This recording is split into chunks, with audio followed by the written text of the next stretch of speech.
All right, guys, thanks for tuning in to another episode of Cars and Coffee 72. So we finally decided to start ripping this bad boy apart, like I said, and we got the passenger side head off, and I'm just going to go through real quick on what we did to do it. The only reason why I don't film it as we're doing it is because it's real hard to hold a camera and talk to you guys while we're actually doing it. But I'm going to point out every friggin' detail so you guys know what's involved. Okay, so come on over here real quick, I'll show you the parts.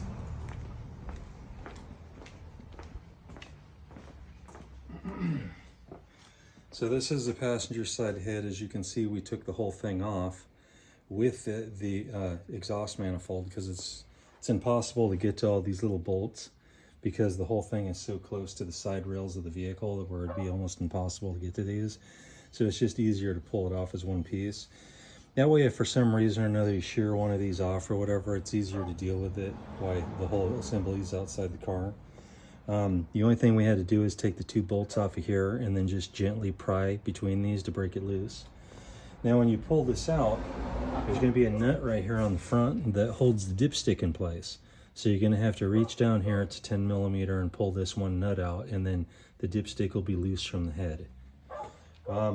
There's going to be 1, 2, 3, 4, 5. So there's going to be 10 head bolts you're going to have to take out, which I believe were 15 millimeter. And then there's going to be, show me over here.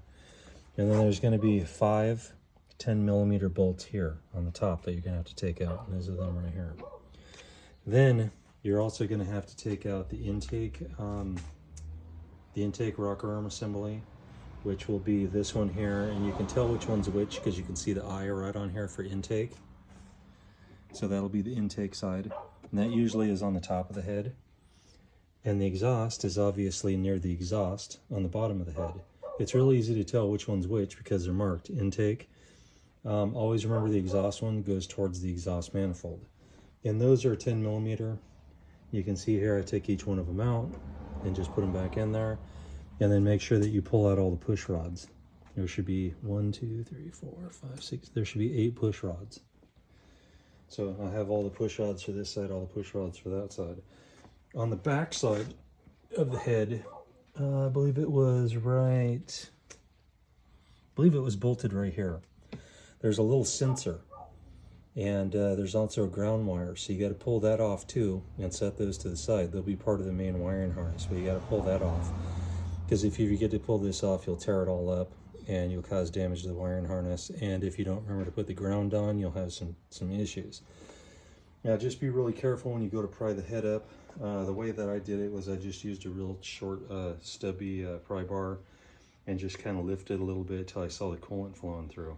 If coolant starts splashing all over the place, that's fine because remember the head has coolant passages in it and it's normal. So we'll come over here and I'll show you what it looks like with everything off. You can step up here on this. So this is with it off. You can see we just kind of moved the harness to the side. You can see the cat down there still attached with the O2 sensor in it. And then obviously these have coolants because each one of these is the coolant passage that the shit falls through. So the next step that we're going to do is we're going to pull out the cartridges that hold the lifters in place. I believe this is an 8 millimeter. It's pretty small, but once you take this out, the entire cartridge should come out. And there's only 2 of them. Each one of these has four hydraulic roller lifters on it, and they should just slide right out. Once we slide these out, that should give us a better indication on what happened to this motor and why there's metal shavings in it. And I have a feeling that one of these is going to look all kinds of knackered. So we'll get to that video in just a second. Again, thanks for tuning in, and I'll see you in just a minute. Go. Okay, so as you can see, we've gotten the other head off. The other head, pretty simple. It's pretty simple. I mean, the only thing that's attached to the driver's side head is basically the power steering pump. But I already showed a video earlier how to get the valve cover off, and you have to unbolt the power steering pump and kind of let it hang to the side. So once that's already off, there's nothing else really holding the head on other than, of course, you know, the bolts that you're going to take out and the 5-10 millimeter ones on the top, which will be exactly like we did on the passenger side. And then of course the two bolts that are holding the exhaust manifold to the to the catalytic converter. All right, so on this video we ended up taking the hydraulic rollers out, and you can see where the hydraulic rollers are. There's like a cassette with 4 of them here. There's an 8 millimeter bolt that you got to take out right there. Now the bolt is captured in the cassette, but when you pull the cassette off, it'll come off separate from the actual lifters. So just make sure that when you pull the cassette off, you pull the lifters out, you put them exactly the same order on the cassette and set it to the side. This one, this hydraulic lifter, is the bad one. I'm going to put my borescope down in there and I'm going to show you what happened here. This thing flat spotted a cam. Thank God! Because I was afraid that it might be something more horrific, and this would be the end of my videos. So anyway, here we're going to take a peeky poo down in here. So here, see if you can get down in there. Alright, so we're going to get down in here and we're going to show you. Why is that all crooked like that?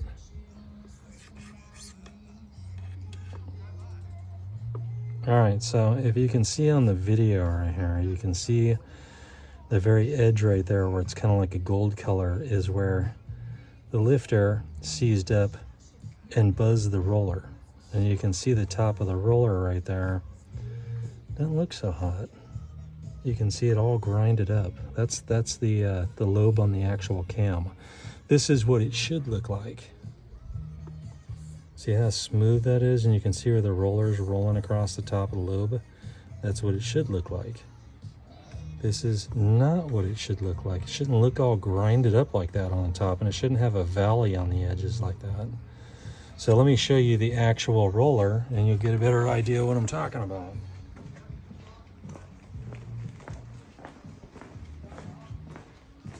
Alright, so this right here is the cassette I was talking about with the 8 millimeter bolt captured in it. These just come out, so you got to be careful you put them in the right. So if you look at these ones, you can see how smooth and nice that is. Look at this one.